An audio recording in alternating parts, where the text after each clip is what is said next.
What's up YouTube, this is Arlyoshi as usual. I'm Max, bringing you more Let's Play Asagao Academy Normal Boots Club, PBG's route. This time, we're on the soccer field again, or rather, we're watching the soccer field, something along those lines.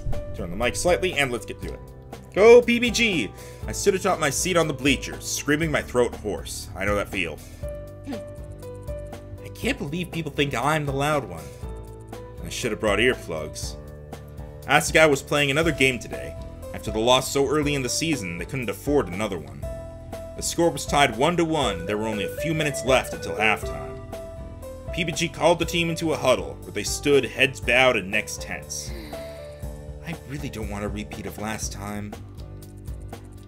None of us do, but it's okay if it happens, it's just high school soccer. Don't let PBG catch you saying that. He's more than just the captain of the team. He can be a little obsessive. Oh, I know that's right. A little? You don't know the half of it. You haven't known him as long as I have.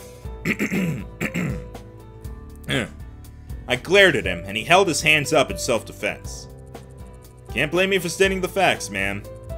And you can't look at me like that. I'm your class president. I'll throw you in the brig. I won't vote for you this year. Ouch. Man, I thought you were nice. My point is, it's better that we win, for everyone's sake. I have frogs in my throat and they are thirsty. I'm going to be drinking a lot of water this session. Care to elaborate further? Paul shook his head and pointed to the field. Asagao was taking up their position again. There was 1 minute left on the clock. The ball was in Asagao's possession, and Dean was dashing forward on the field. Two players came at him, trying to take the ball from him. Dean looked around in a panic. He wasn't the best at avoiding danger. PBG raised his hand from across the field, running towards Dean. Dean passed the ball to him. A perfect pass. If PBG got it, he'd be able to score. There was no one in the way. PBG, go! But the ball went in between his legs and into the possession of the other team. Asagao sprinted across the field, trying to prevent another goal, but PBG stood where he was, apparently in shock. PBG, what are you doing? Move, PBG, they're gonna score on us, come on! But he didn't move. Polite applause sputtered throughout the stadium, and halftime was called. McJones put a hand on PBG's shoulder, and he finally snapped out of it, looking at the score. His eyes grew wide. McJones gave him a shove towards the bench, and PBG, shaking his head, let himself be led there. God, that did not go well. Well, they can still come back from it. They still can. When halftime was over, the team headed back onto the field, without PBG. He sat on the bench, watching the game with his hands covering his mouth. Well, let's hope we win. We did. Oh, anticlimactic. With PBG on the sidelines, it was much easier for him to catch the plays of the other team and call for timeouts to counter them. In the end, his direction led the team to victory, even if his playing did not. yeah. Come on, we should go congratulate him. See, that's interesting, because, like, okay, that makes things make a bit more sense. Because, like, they're going on about how he loves soccer and he's the captain of the team, but, like, every time we've seen him so far, he's been like, eh. And it's just like, at the end, oh, he directed them to victory. It's like, okay, you know what, maybe PBG seems like someone who's kind of like, at least regarding the soccer here, he's not good at execution, but he's good at the planning, which I guess is sort of like Rhino, I guess, in that sense. At least regarding a lot of things. Should we? They won, didn't they? You can go ahead if you want. I'm gonna head back. Gotta work on that big campaign speech, you know? But maybe if he seems kinda out of it, you should give him some space. See you later. Sure, see you later. Paul waved and headed off. Maya and I waded through the crowd and stood behind the bench, where PBG was finishing up the speech to his team. Amazing. I've never been prouder. We've never been more of a team than today. Go have fun tonight. Tomorrow we'll have practice same as usual. We're going after the Moirai Strikers next week, so we can't let ourselves get complacent. See you guys then. He dismissed the team and turned to the bench. For a split second, there was a look I had never before seen on his face. Then he saw us. Hey. Oh, you came again. Yeah, congratulations on winning. The team did great, didn't they? All thanks to your direction. He shook his head. Well... There's no saying what would have happened if the team did really well. Do you want to go get ice cream or something? We should celebrate. No. Any other time I would, but I mean, I have homework I should catch up on. I've been neglecting it lately. You always neglect it. It's about time I should catch up then. See ya. I'll see you some other time, Hana. He grabbed his duffel bag and headed off the field. That's not where Bluebell House is. He's really not doing well, is he? No, he's not. But it seems like he wants to be alone. Yeah, let's leave him alone, because they were saying, because, like, he seems out of it. They were like, if he's out of it, probably leave him alone. And it's like, I think it's probably a good idea to trust Paul. Like you said, he's known PBG a lot longer than us, so yeah, let's leave him. I don't like it, but I guess he made his decision. Mai smiled at me. Yes? Oh, nothing. I'm just happy to see my little Hana growing up so fast. I guess this is another reason why they say the PBG route is easy, because it's just like, the decisions seem pretty obvious for the most part. Well, once you think, you have to think about them for a moment, but it's not like freaking John's and to some slight extent Gerard's, but whatever. Pardon? She clapped a hand on my shoulder and pushed me back towards campus. Come on, dinner's almost over and I want a hot dog. I want Jared's hot dog in my mouth. Together in the dying sunlight, we walked to the cafeteria. Still, I couldn't stop worrying about what was going on with PBG. I'd be able to talk to him tomorrow. No use worrying about it until then. A few days went by, and at first everything seemed fine.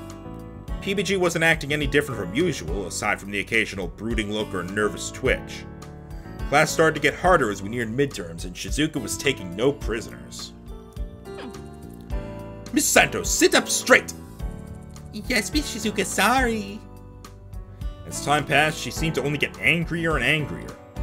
Mai said yet another guy had dumped her, but I wasn't so sure. Asagao Academy had a huge reputation to fill. There was a reason it was known as a rich kid's school, after all.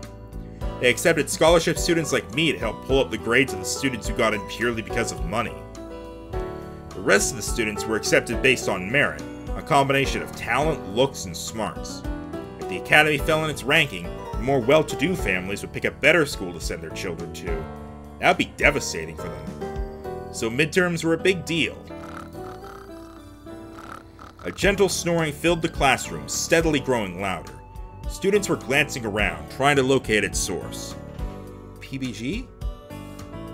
PBG sat straight as a stick in his desk, his eyes closed. Why would PBG have fallen asleep? There weren't any extra practices the Normal Boots Club were having, nor the soccer team. I waved emphatically to Shane, who began to prod PBG in the side. Turnips. Uh-oh. Miss Shizuka stalked over to the desk and slammed a ruler across its surface. Ah! Mr. Butter Gamer, I do believe you could use some help staying awake. No, sorry. I was just, I'm studying too late, so... Quiet! She slammed the ruler against his desk again, then leaned towards him until their faces were an inch apart. For an instant, I thought they would kiss. I hate men who lie. I'm starting to think you just hate everything and everybody. Can we just not have you involved in any of our shit ever? She straightened up and pointed to the back of the classroom. Perhaps standing would help keep you awake. Yes, ma'am. PBG stood and slugged to the back of the room as giggles skittered across the class. Oh, do I hear a few people wanting to join him? The giggles silenced immediately. If I hear any more interruptions, you will all have a 12-page paper to turn in tomorrow morning. Holy shit. Shut up. The rest of the class passed comparatively uneventfully as we united in the universal desire to not have homework. Never had I more strongly felt I belonged at Asagao. PBG stood in the back like a solemn soldier, staring at the blackboard, hardly even blinking. Wait, he wasn't blinking? As the bell rang, I sprang out of my seat and went to PBG. The fuck? He drew eyes on his eyelids? Is that what that is? More than that, he'd fallen asleep standing up? Is that what that is? I had no god. I thought the artwork just had a glitch. Jesus Christ. PBG. PBG, wake up! I shoved him. Ah! Did it, made it! Please don't take Mixel! What? He blinked at his surroundings, then looked down at me. Good morning. Oh, Hana. It's so nice to see you right when I wake up. Man, this day is gonna be good. It's lunchtime. We're already in class. He squinted, glancing around him.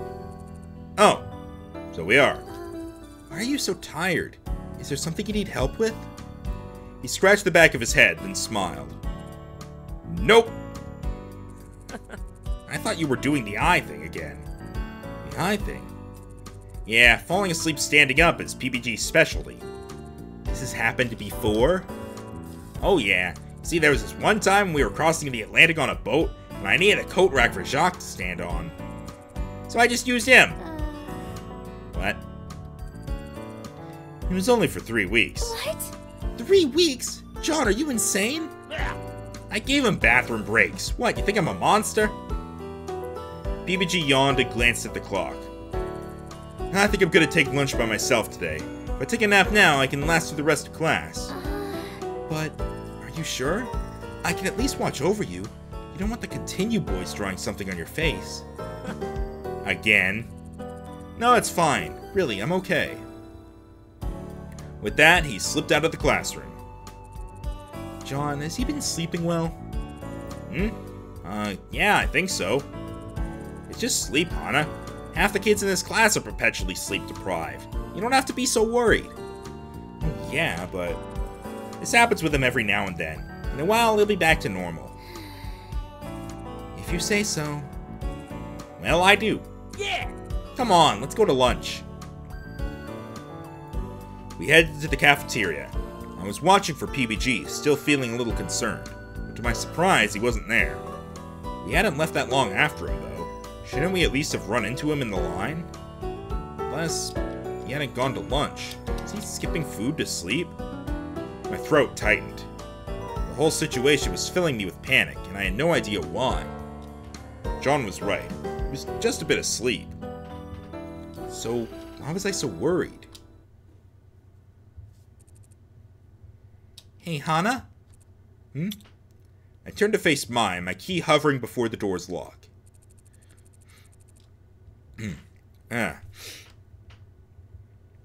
We haven't gotten any notes from your secret admirer, have we? Your secret admirer. Sure. You win some, you lose some. I guess so.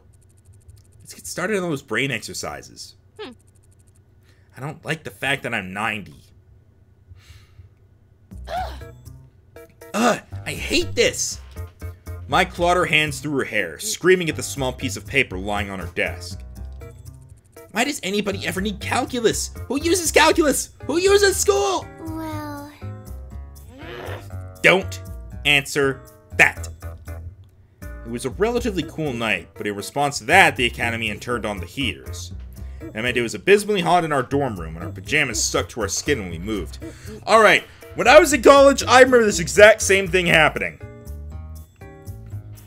Basically, during the winter, you know, okay, each dorm room had like a thermostat that you could mess with, each, like, you know, to affect the individual dorm rooms.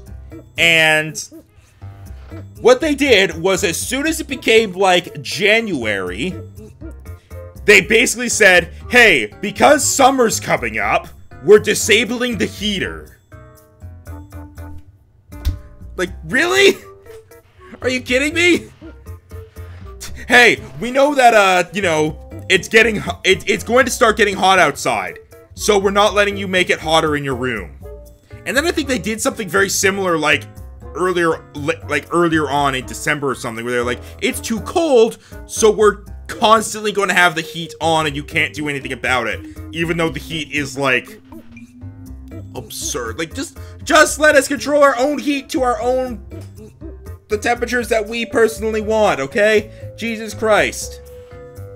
Anyway. Even I didn't want to be working on homework anymore. Hey! Want to take a walk?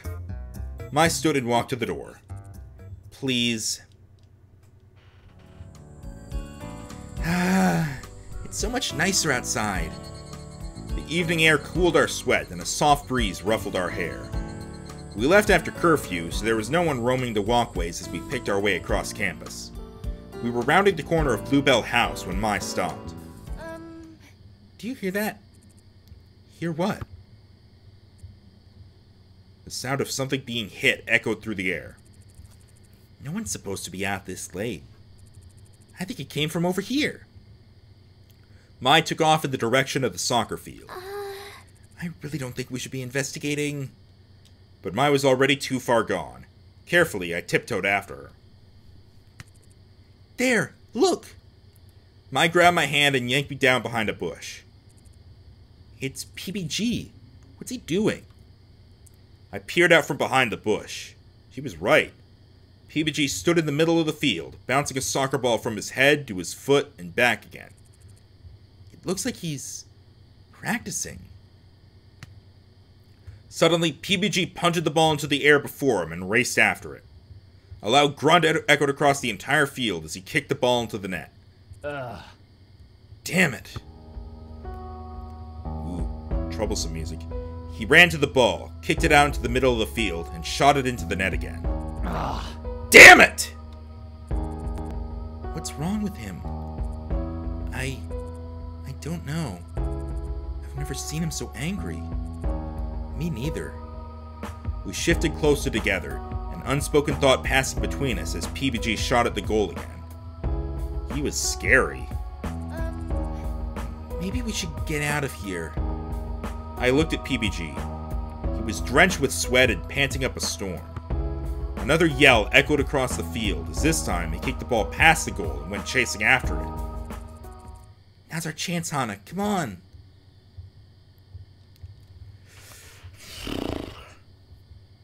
I think this one's honestly pretty obvious, but I want to think about it for a moment, because I think it's pretty obvious we should not go talk to him. Because it's like... It's clear he's deep in concentration with his practice.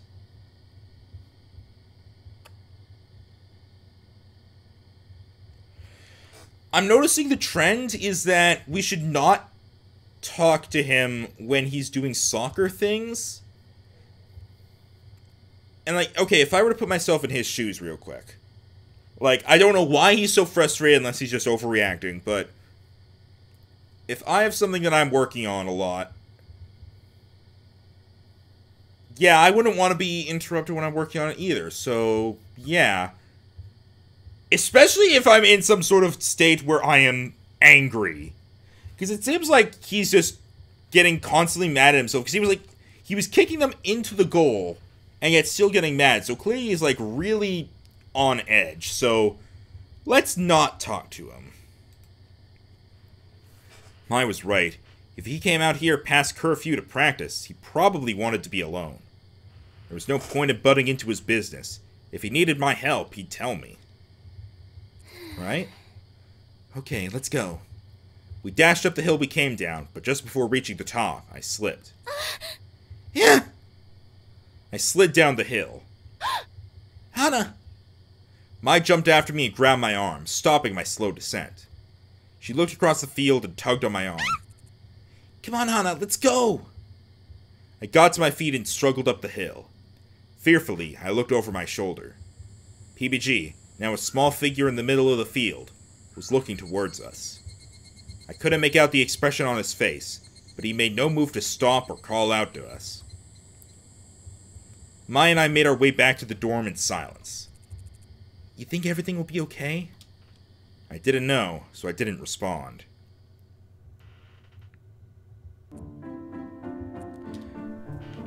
And I think we're actually going to end the episode there, because that was a pretty tense moment. So, yeah, let's end this here. I've been Max, and PBG is proving that he can be scary. So, we'll see you next time, when hopefully he's not scary anymore. I would like that. Goodbye. Whoosh. Boom, boom.